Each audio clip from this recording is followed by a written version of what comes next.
चलत कुण्डलं भ्रोसो नेत्रं विशालं प्रसन्नाननं नीलकण्ठं दयालं मृगाधिसिचर्मां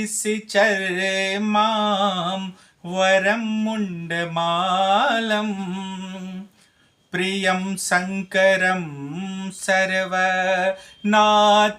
भजामि प्रचण्डं प्रकीष्टं प्रगल्भं परेशम् अखण्डम् अजं भानु कोटिप्रकाशम्। ओम नमः शिवाय। भगवान शिव सभी भक्तों को खुशियाँ दें, समृद्ध बनाए, विवेकवान बनाए और उनकी कृपा सदैव भक्तों पर विद्यमान हो। आज का जो हमारा विषय है बहुत ही इम्पोर्टेंट है एक गृहस्थ आश्रम के लोगों के लिए। तो ये जो भक्त जन हैं गृहस्थ आश्रम में, उन्हें इस वीडियो को बहुत ही अच्छे से सुनना चाहिए। बात करें कि डाकिनी, साकिनी, पिशाच, भूत, ये सब पे बहुत लोग बहुत कम विश्वास करते, कहते यह सब संभव नहीं है, ये सब गलत है, तो ये सब होता नहीं है, भूत, पिशाच, डाकिनी, मसान, मसानी, यक्षड़ी। तो इसके बारे में हम आज चर्चा करेंगे। टोटका क्या है, टोना क्या है। तो वीडियो बहुत ज़्यादा लंबी हो जाएगी, इसलिए ज़्यादा विश्लेषण इसमें नहीं करेंगे, लेकिन आप समझिएगा कि कई लोग इसको नहीं मानते हैं, उनके लिए यहाँ पर कोई जगह नहीं है। जो इसके भुक्तभोगी हैं, बहुत सारे लोग बहुत परेशान रहते हैं, जो टोटका से, टोना से और तंत्र मंत्र से बहुत ही परेशान रहते हैं, उन लोगों को पता है कि कितनी समस्याएं होती हैं, क्या होता है, ये सब इन सब के बारे में हमें समझना चाहिए।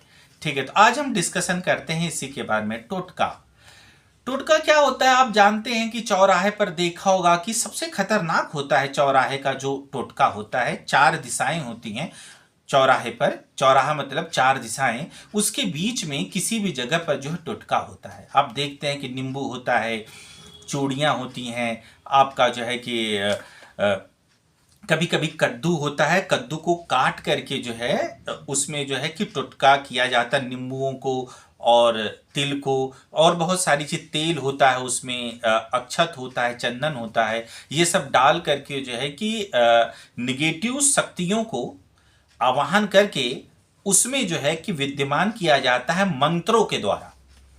और वो मंत्र, अब बहुत सारे टोटका करते हैं, वो बहुत नकली वे में करते हैं, उनको नहीं पता होता है, लेकिन जो वास्तविक टोटका है, जिनके बारे में ये सब पता है जिन व्यक्तियों को, वस्तुतः अगर वो टोटका सही दिशा में सही मंत्रों के द्वारा और मंत्रों को उच्चारण करके, मंत्र नहीं करेंगे, साबरी मंत्र बोलते हैं, तो उनका उच्चारण करके अगर टोटका किया जाए चौराहे पर या किसी भी जगह पर, उसके बहुत से जगह होते हैं, मैं आपको बताऊंगा, तो बहुत ही खतरनाक होता है। आप देखेंगे कि अचानक से आप खुशहाल हैं, बहुत कुछ बढ़िया चल रहा है, घर में सब सुख समृद्धि बनी हुई है, अचानक से देखेंगे कि परिवर्तन हो जाता है, तो दुखी आ जाता है, आपकी गलती नहीं होती है तब भी आपको गलत, परिवार में कलह होता है, बहुत सारी समस्या, तो बीमार हो जाते हैं, आप डॉक्टर के पास जाते हैं तो कोई रिपोर्ट ही नहीं आती है, उसमें लिखा रहता है कोई प्रॉब्लम है ही नहीं, लेकिन जब आप घर पे रहते तो बहुत परेशान रहते, शरीर में अचानक सा दर्द रहता है, आपको पता अचानक से चला जाता है वो। तो बहुत सारी चीज़ें होती हैं जो कि साइंस से परे हैं, तो उसी के बारे में हम अध्ययन करेंगे। जैसे टोटका आपने देखा चौराहे पर होता है, और नींबू का भी होता है, बहुत सारी जगह पर होता है। उसके अलावा टोटका कहाँ पर होता है? जैसे आप किसी के घर में गए, किसी अनजान के घर में गए जिस पर आप विश्वास नहीं करते हैं, और वह बहुत परेशान है अपने घर में। जब वो अपने घर में परेशान है तो वो क्या करता है, किसी जो तांत्रिक के पास जाता है और तांत्रिक को बोलता है, तो करके मंत्रों को जो उच्चारण करके उसमें निगेटिव शक्ति जो उसके अंदर रहता है, उसको उस चीज में जो तंत्र जो सामग्री होती है, उस तंत्र सामग्री में जो है कि डाल देता है।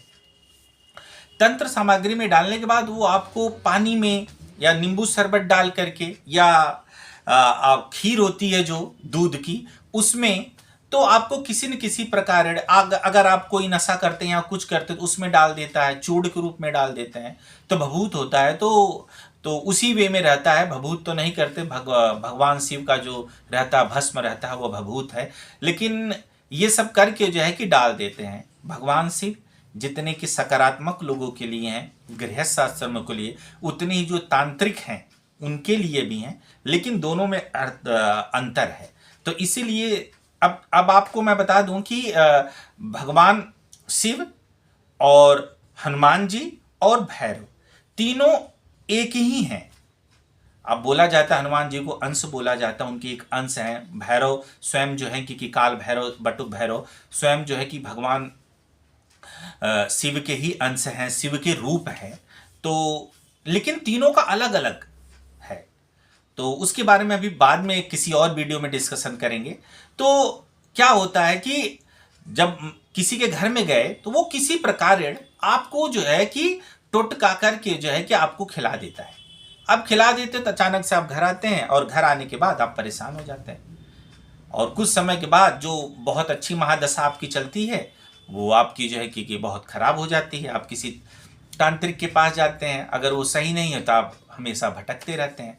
तो ये दशाएं चलती रहती हैं। और एक चीज और आपको बता दूं, जो आपके पुराने कपड़े होते हैं, जो पुराने कपड़े होते हैं उन कपड़ों को भी आप बहुत संभाल करके रखिए। उसे जमीन पे आप गाड़ दीजिए, मतलब कि खोद करके गाड़ दीजिए या उनको जला दीजिए, या बहुत ही जो विश्वास पात्र हैं उन्हें दीजिए। सभी को मत दीजिए अपने कपड़े। या आप किसी जैसे कुछ है तो वहां पर आप दान दे देते हैं, तो वहां पर कई लोगों के कपड़े जाते हैं तो इसलिए वहां पर चला जाएगा। लेकिन किसी विशेष ऐसे जिन पर आपको संदेह है, आपसे जलते हैं, तो उन लोगों से आप थोड़ा सा दूरी बनाकर बिल्कुल सतर्क रहिए। अपने कपड़ों को मत दीजिए।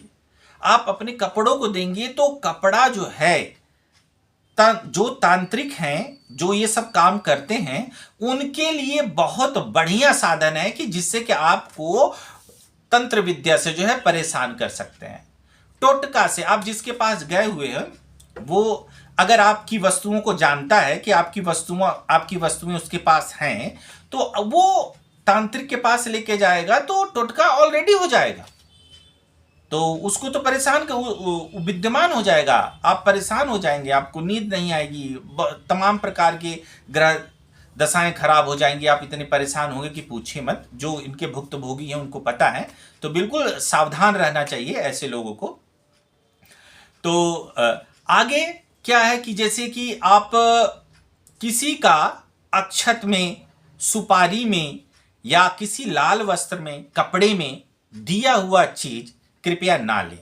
तो अगर आप लेते हैं तो आप समझ जाइए कि उसमें जो है कोई न कोई जो है दिक्कत है, तो सावधान रहिए। और औरतों को तो खास करके, औरतों का क्या है कि जैसे उनके बाल हैं, तो उनके बाल हैं तो क्यों आखिर बोला जाता है कि रात के बाद जो है, जैसे संध्या काल हो जाती है तो उसके बाद बाल औरतों को नहीं बांधना चाहिए, कंघी नहीं करनी चाहिए। उसका कारण है कि रात होती है, तो रात में जो है क्या होता है कि बाल गिरते हैं तो उनको नहीं किया जा सकता, वैसे भी नहीं करना चाहिए। जिससे खान पान हो गया तो खाने में गिर जाता है, तो नहीं मिलता आसानी से जो है, तो इसलिए जो है बोला जाता है रात को जो है कंघी का इस्तेमाल बहुत कम करना चाहिए, और करना भी चाहिए तो बहुत गुप्त तरीके से करना चाहिए, तो जिससे कि आप टोटके से बच सकते हैं। टोटका है क्या वस्तुतः? एक जादू है, एक साबरी मतलब एक टोटके का है, जो कि महामंत्र में नहीं होते, ये छोटे मंत्र होते हैं और बहुत जल्दी ये सिद्ध हो जाते हैं।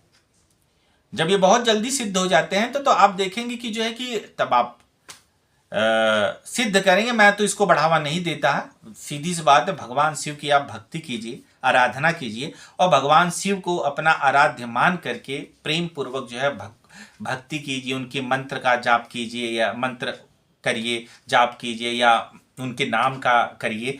ये सब बहुत बेकार चीज है। ये सब आपके पुण्य को क्या करता है कि छीड़ करता है।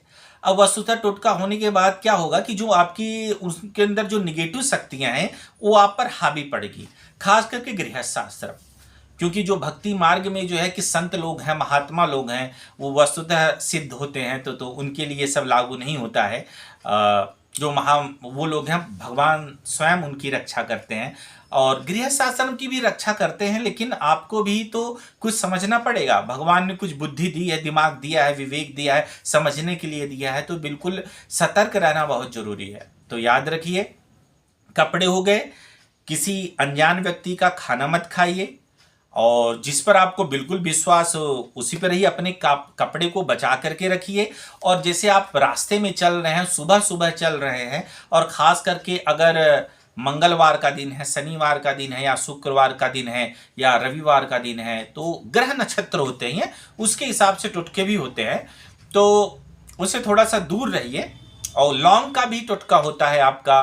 कई लोग जो पानी में टोटका करते हैं, नज़रबंद टोटके भी होते हैं कई, जैसे कि क्या बोलते हैं, पानी है, पानी में मंत्रों के द्वारा उसको देख करके उसमें भी टोटके किए जाते हैं। अलग अलग तरीके से कई लोग तो जो है कि खड़े खड़े टोटका कर देते हैं, तो वो, लेकिन वो प्राकृतिक रूप से जो है कि इतने खुले तौर पे नहीं रहते हैं, वो अपने साधना में लिप्त रहते हैं। जो इतना ज्ञानी होगा वो सब इन चीज़ों में नहीं पड़ेगा। तो आपको समझ में आ गया होगा कि टोटका से हमको कैसे बचना चाहिए, क्या तरीका है, अब परेशानियां क्या क्या होती हैं। जो भुक्तभोगी वो जानता ही है। ये वीडियो उनके लिए भी है, और उनके लिए भी भैया सावधानी रहें, ज़्यादा ओवर स्मार्ट ना बने, नहीं तो दिक्कत हो जाती है। तो जब वो परेशान होंगे तो उनको तो पता भी नहीं चलेगा कि उनके ऊपर कौन हावी हो गया है। दिक्कत तो उनके साथ होगी कि जो उनके साथ रहेंगे। जब आपकी बॉडी उछड़ेगी, बुखार होगा, बेमतलब का बुखार हो गया, आप एक्सरे कराने, आप जो है ब्लड चेक कराने जाएंगे, या बदन दर्द होगा, एक्सरे कर, छाती दर्द करेगी, एक्सरे में कुछ नहीं निकलेगा, आप इतने परेशान रहेंगे कि पूछिए नहीं। तो निगेटिव शक्तियां होती हैं। अगर सकारात्मक शक्ति है तो निगेटिव भी शक्तियां होती हैं, तो जिससे कि हमको क्या करना चाहिए, बच के रहना चाहिए। तो यही सब है। तो मैं आपको यही बताऊंगा कि सावधान रहिए, भगवान का गुणगान करते रहिए, भगवान का आश्रय बनाए रखिए, उनसे प्यार करिए, एक पिता की तरह उनको देखिए, एक पिता की तरह आप कहिए कि उनको कीजिए कि हे भगवान शिव, आप मेरी रक्षा कीजिए, मैं तो नादान हूँ, अबोध हूँ, और प्रभु बहुत दयालु है, आपकी बात को ज़रूर सुनेंगे, क्योंकि कौन अपने बच्चों की बातों को नहीं सुनता है। आप गलतियाँ भी करेंगे तो प्रभु मुस्कुरा करके उसे क्षमा कर देंगे। भगवान अत्यंत दयालु है। भगवान जो है प्रेम ही है, आप समझ जाइए। तो आप इनकी पूजा करिए और सब कुछ बढ़िया रहेगा, सब कुछ मस्त रहेगा। आज के लिए बहुत है। कर्पूर गौरम करुणावतारम संसार सारम भुजगेंद्रहारम सदा वसंतम हृदयारविंदे भवम भवानी सहितम नमामि। कर्पूर गौरम, कपूर की तरह गौर वर्ड वाले, करुणावतारम, करुणा के अवतार जिनके अंदर करुणा कूट कूट करके भरी हो, संसार सारम, संसार को तारने वाले, भुजगेंद्रहारम, जिनके गले में जो है आपका सर्प है। ऐसे भगवान शिव माँ गौरा के साथ, माँ अम्बा के साथ हमारे शरीर में विद्यमान रहें। मैं भगवान शिव से यही कामना करता हूँ। मैं अपने पिता से, परम पिता शिव से यही कामना करता हूँ। ओम नमः शिवाय।